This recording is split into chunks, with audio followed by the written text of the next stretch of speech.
जब खुदा किसी इंसान को बरकत देता है तो उसकी जिंदगी बदल जाती है, लेकिन जब हर तरफ दौलत, जमीन और ताकत बढ़ जाए तो रिश्ते, वफादारी और ईमान का असल इम्तिहान आता है। आज की वीडियो में हम देखेंगे कि खुदा की तरफ से बरकत पाने के बाद अब्राहम और उसके भतीजे लूत के दरमियान क्या हुआ। क्या दोनों साथ रहे या दौलत और जमीन के बड़ पूरी इन्हें जुदा कर गई। आइए हम अपनी वीडियो को शुरू करते हैं। अगर आप चैनल पर नहीं हैं तो चैनल को सब्सक्राइब करें और बेल को दबाना ना भूलिए। और अब्राहम मिस्र से वापस आया जनूब की तरफ से और अपनी बीवी के साथ और लूत और हर चीज के साथ जो उसके पास ही वापस आया। अब अब्राहम बहुत मालदार था, उसके पास बहुत सा माल, चांदी और सोना था।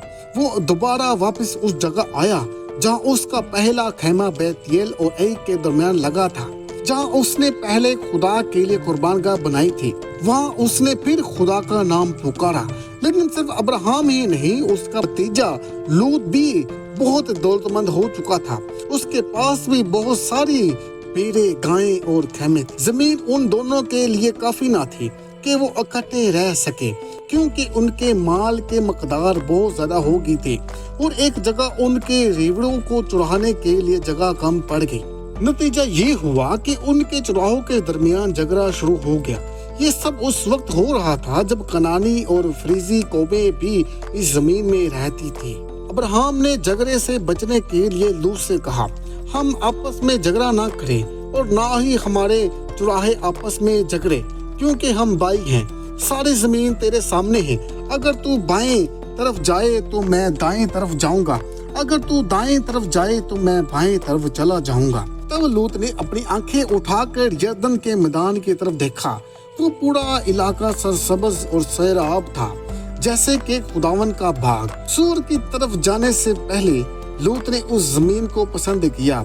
उसने वही चुना और मशरक की तरफ रवाना हुआ और फिर दोनों अब्राहम और लूत एक दूसरे से जुदा हुए। अब्राहम कनान के मुल्क में रहा, लेकिन लूत ने अपने खामा सदूम शहर के करीब लगा दिया, जहाँ के लोग खुदावन के नजदीक बहुत बुरे और गुनहगार थे। खुदा का वादा अब्राहम के साथ और अब्राहम लूत जुदा हो गया। खुदावन ने अब्राहम से फरमाया, अपनी आंखें उठा और चारों तरफ देख, शमाल, जनूब, मशरिक, मगरिब, जितनी जमीन तू देखता है वो मैं तुझे और तेरी नस्ल को हमेशा के लिए दूंगा, और मैं तेरी नस्ल को जमीन की खाक की मंद बना दूंगा।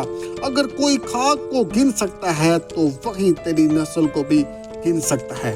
फिर खुदावन ने अब्राहम से कहा, उठ, इस जमीन में चल फिर, उसकी लंबाई और चौड़ाई में, क्योंकि मैं उसे तुझे दे चुका हूँ। अब्राहम की इबारत, नई जगह और नया वादा।